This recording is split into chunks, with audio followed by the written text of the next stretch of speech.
Welcome to the Deep Dive, Hassan Albana.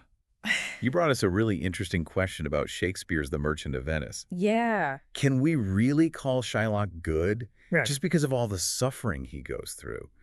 It's a question that really gets at the core of this play, Absolute. especially when we think about how much anti-Semitism is woven into the story. Yeah, it's impossible to separate Shylock from the historical context, Of the what? anti-Jewish sentiment, both in the play itself and in England back then. Exactly.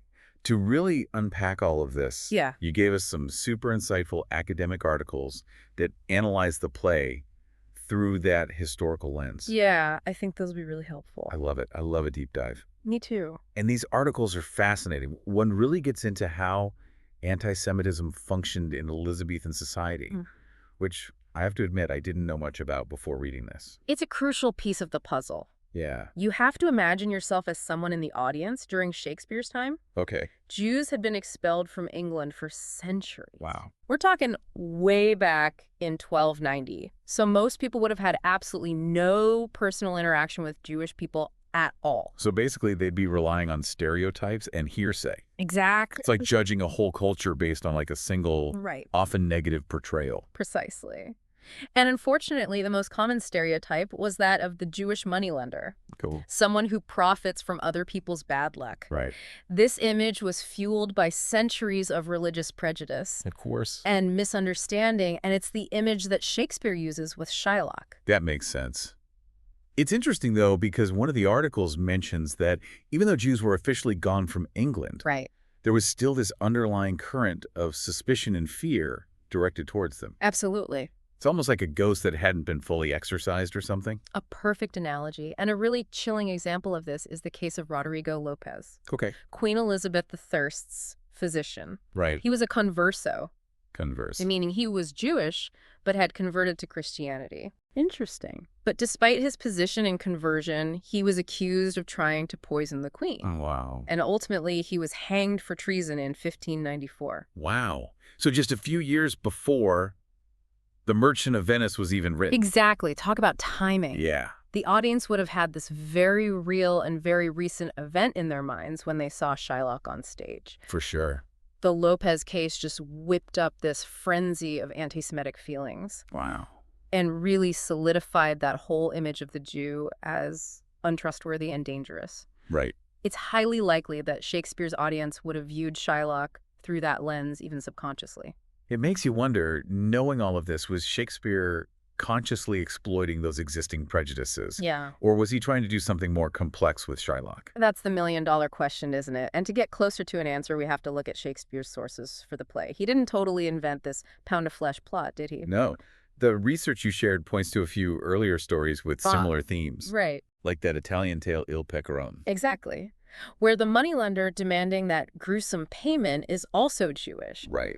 But what's fascinating is how Shakespeare takes Shylock Yeah. from a stock character and turns him into the most psychologically complex figure in the whole play.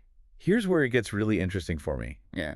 Because while Shylock is obsessed with revenge, this desire for a pound of Antonio's flesh, Right. he's also capable of these really powerful expressions of humanity. Think about that famous speech of his. Hath not a Jew eyes?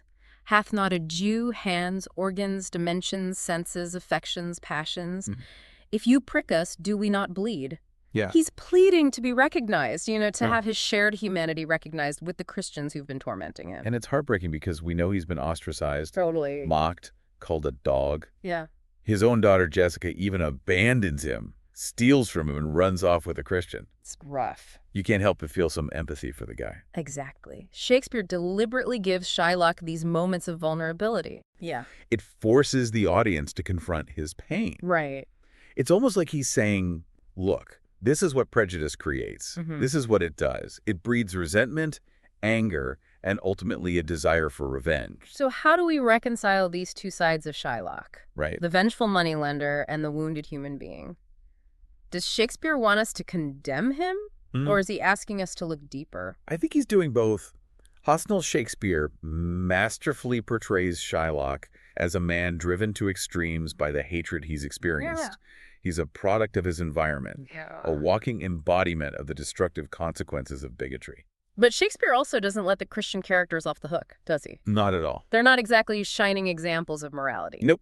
Take Portia, for instance. Okay. She's intelligent, witty, Yes. but also capable of some pretty ruthless manipulation. Right. In the trial scene, she disguises herself as a lawyer Right. and uses legal trickery to trap Shylock and strip him of his bond, his fortune, Wow. and ultimately his dignity. Yeah, she saves Antonio's life. Yeah. But at what cost? Yeah. It doesn't feel like true justice. Right. It feels more like a legal loophole exploited to punish Shylock. And that's another layer of complexity that Shakespeare weaves into the play. Yeah. You have all this talk of mercy from the Christian characters, Right. but how much genuine compassion do we actually see? Shylock is forced to convert to Christianity, Right.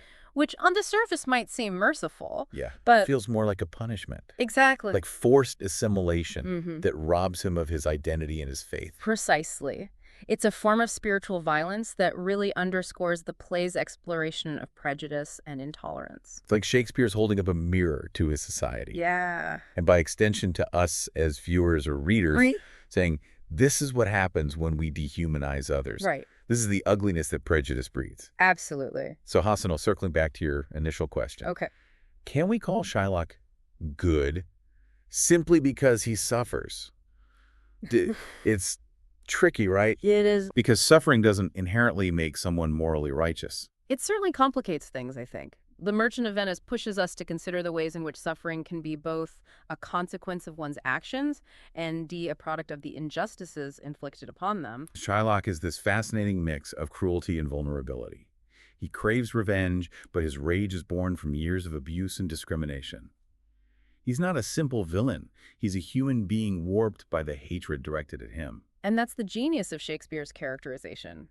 He doesn't give us easy answers. He wants us to grapple with the ambiguities to confront the uncomfortable reality that even those who commit terrible acts can also be victims of societal forces beyond their control. It makes you question whether good and evil are even the right categories to apply here. Maybe it's more about understanding the web of circumstances that shape individuals and their choices. Exactly. And I think that's where the real power of this play lies. It compels us to look beyond simplistic labels and wrestle with the messy complexities of human nature. Which brings us to something I found really thought-provoking in one of the articles, Hasano. It discussed how modern audiences might interpret The Merchant of Venice differently than Shakespeare's contemporaries. We've talked about the anti-Semitic stereotypes prevalent in Elizabethan England, but today we're hopefully more aware of the dangers of such prejudice. Absolutely. And that awareness inevitably shapes our reading of the play. Mhm. We might be more attuned to Shylock's pain, more critical of the Christian character's hypocrisy, more troubled by the play's ending. It made me wonder, what if a Jewish playwright were to adapt The Merchant of Venice today? How might they reimagine Shylock's story? Would they focus on his thirst for revenge or on the systemic oppression that fueled it? That's such an intriguing question, Hassanul, one that invites us to think critically about how art reflects and shapes our understanding of social issues.